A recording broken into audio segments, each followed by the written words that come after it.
Hello guys, എൻ്റെ ചാനലിൻ്റെ പേര് റിവ്യൂ ഗേൾ എന്നാണ്. അപ്പോൾ അതുകൊണ്ട് തന്നെ കുറച്ച് പ്രോഡക്റ്റ്സ് റിവ്യൂ ചെയ്യണമെന്ന് ഞാൻ ആഗ്രഹിച്ചിരിക്കുമായിരുന്നു. അന്നേരം നമ്മുടെ നൈക്കയുടെ സെയിൽ വന്നിട്ടുണ്ടായിരുന്നല്ലോ.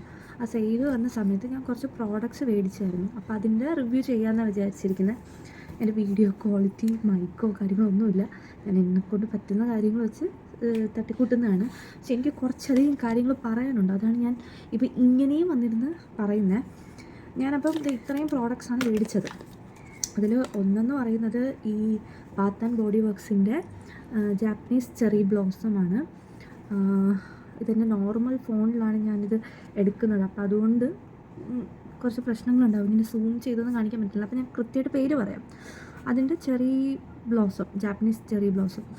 ഇത് എനിക്ക് ഫസ്റ്റ് യൂസ് ചെയ്തപ്പോഴത്തേക്ക് ഭയങ്കര ഒരു ആൽക്കഹോളിൻ്റെ സ്മെല്ലും പിന്നെ കുറച്ച് കഴിഞ്ഞപ്പോൾ ഒരു സിറപ്പിൻ്റെ സ്മെല്ലുമാണ് വന്നത്. നമ്മൾ ഈ ചുമക്കുള്ള സിറപ്പില്ലേ, അതിൻ്റെ ഒരു മണമാണ് വന്നത്. എനിക്ക് ഒട്ടും ഇഷ്ടപ്പെട്ടില്ല. ഇതിൻ്റെ റേറ്റ് വന്നിട്ട് 964 അങ്ങനെ എന്താണ് എനിക്ക് സെയിലിന് ഇത് കിട്ടിയത്. അപ്പോൾ ഇത് വൺ ഫെയിലായിരുന്നു. ഇത് ഞാൻ റിട്ടേൺ തന്നെ കൊടുക്കാൻ പോവാണ്. പിന്നെ ഇതിൻ്റെ എക്സ്പയറി കാര്യങ്ങളൊക്കെ 2027 12 വരെ നമുക്ക് യൂസ് ചെയ്യാം. ഓക്കെ, എക്സ്പയറി ഉണ്ട്. ഇനി അടുത്ത് നമ്മൾ പറയുന്നത് വെച്ചാൽ ട്രാൻസ്ലൂസൻ പൗഡർ പാക്കിൻ്റെ ഇതിനും എക്സ്പയറി എങ്ങനെയാണെന്ന് നോക്കട്ടെ. 28 വരെ നമുക്ക് യൂസ് ചെയ്യാം. ഇത് ഞാൻ പൊട്ടിച്ചിട്ടില്ല.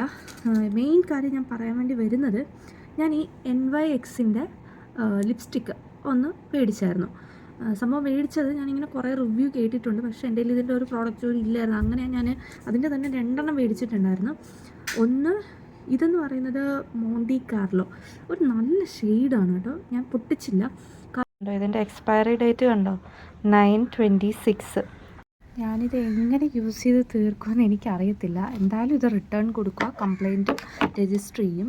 പിന്നെ അത് കഴിഞ്ഞിട്ട് NYXൻ്റെ തന്നെ ഇതേ സെയിം സാധനം തന്നെ ഞാൻ വേറൊരു കളർ, അത് വൈറലായിട്ടുള്ളൊരു കളറാണ് നല്ല രീതിയിൽ, ബുദാപെസ്റ്റ് എന്ന് പറഞ്ഞിട്ട്. ഇത് നല്ലതാണ്, ഇത് കുഴപ്പമില്ല. ഇതിൻ്റെ എക്സ്പയറിങ് കാര്യങ്ങളൊക്കെ ഓക്കെയാണ്. അപ്പോൾ ഇങ്ങനെ ഒരു പണി എനിക്ക് കിട്ടി. അപ്പോൾ എല്ലാവരും ജസ്റ്റ് നിങ്ങളുടെ പ്രോഡക്ട്സിൻ്റെ എക്സ്പയറി ഡേറ്റ് നോക്കിക്കോണം, ക്വാളിറ്റി ചെക്ക് ചെയ്തോണം. ഇപ്പോൾ ഞാനിപ്പോൾ ഇത്രയും മേടിച്ചതിൽ തന്നെ എനിക്ക് 2 പ്രോഡക്ട്സ് റിട്ടേൺ ആണ്. ഓൾറെഡി ഒരെണ്ണം ഞാൻ റിട്ടേൺ ചെയ്തിട്ടുണ്ട്. അതും ഈ ജാപ്പനീസ് ചെറി ബ്ലോസത്തിൻ്റെ ഒരു ബോഡി വാഷാണ് കേട്ടോ. അത് ഞാനിങ്ങനെ ഒരുപാട് ഇങ്ങനെ കുറേ സെലിബ്രിറ്റീസും കാര്യങ്ങളൊക്കെ അവരിങ്ങനെ പറയുന്നത് കണ്ടിട്ട്, റെക്കമെൻഡ് ചെയ്യുന്നത് കണ്ടിട്ട് ഞാൻ മേടിച്ച് നോക്കിയാണ്. എനിക്കൊട്ടും തന്നെ പേഴ്സണലി ഇഷ്ടപ്പെട്ടില്ല. സോ നിങ്ങളും മേടിക്കുമ്പോഴത്തേക്കും നോക്കുക ഇഷ്ടപ്പെട്ടോ ഇല്ലയോ എന്നുള്ളത്. ഇല്ലെങ്കിൽ റിട്ടേൺ തന്നെ കൊടുക്കുക. നമ്മൾ യൂസ് ചെയ്യാൻ വേണ്ടി മേടിക്കുന്ന സാധനമല്ലേ. അപ്പോൾ അതിന് ഒരുവിധം ക്വാളിറ്റി വേണം. അപ്പോൾ അതുകൊണ്ട് നിങ്ങളും അങ്ങനെ തന്നെ ചെയ്യുക. പിന്നെ ശ്രദ്ധിക്കുക, അതാണ് എനിക്കിതിൽ പറയാനുള്ളത്. പിന്നെ എന്താണ്, നമുക്ക് ഈ ഒരു പാക്കിൻ്റെ ഇതൊന്ന് പൊട്ടിച്ച് നോക്കാം എങ്ങനെയുണ്ടെന്ന്. ഇത് ഞാൻ പൊട്ടിച്ചു.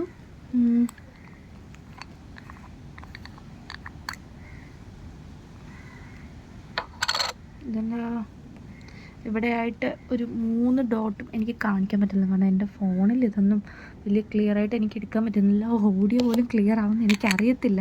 ഇനി ഈ വീഡിയോ എഡിറ്റ് ചെയ്യുമ്പോഴേ എനിക്ക് മനസ്സിലാവത്തുള്ളൂ. കാര്യം മൈക്ക് കാര്യങ്ങളൊന്നുമില്ല, നോർമൽ ഫോണിലാണ് എടുക്കുന്നത്. യൂട്യൂബ് ചാനൽ തുടങ്ങിയിട്ടേ ഉള്ളൂ. എനിക്ക് ഇൻവെസ്റ്റ് ചെയ്യാൻ വേറെ പൈസയില്ല കയ്യിൽ. അപ്പം അതുകൊണ്ടാണ് എനിക്ക് മെയിൻ കാര്യം എന്താണെന്ന് വെച്ചാൽ അത് പറയാൻ പറ്റുന്നുണ്ടല്ലോ എന്നാണ് ഞാൻ വിചാരിക്കുന്നത്, കൺവേ ചെയ്യാൻ പറ്റുന്നുണ്ടല്ലോ എന്ന്. പിന്നെ ഇതുപോലെ തന്നെ വേറെയും റിവ്യൂ വീഡിയോസായിട്ട് വരുന്നതായിരിക്കും. ഒരുപാട് വലിച്ചു നീട്ടിയില്ല എന്നാണ് എൻ്റെ ഒരു വിശ്വാസം. പിന്നെ പ്ലീസ് ഒന്ന് സബ്സ്ക്രൈബ് ചെയ്യുക, ലൈക്ക് ചെയ്യുക. ഓക്കെ.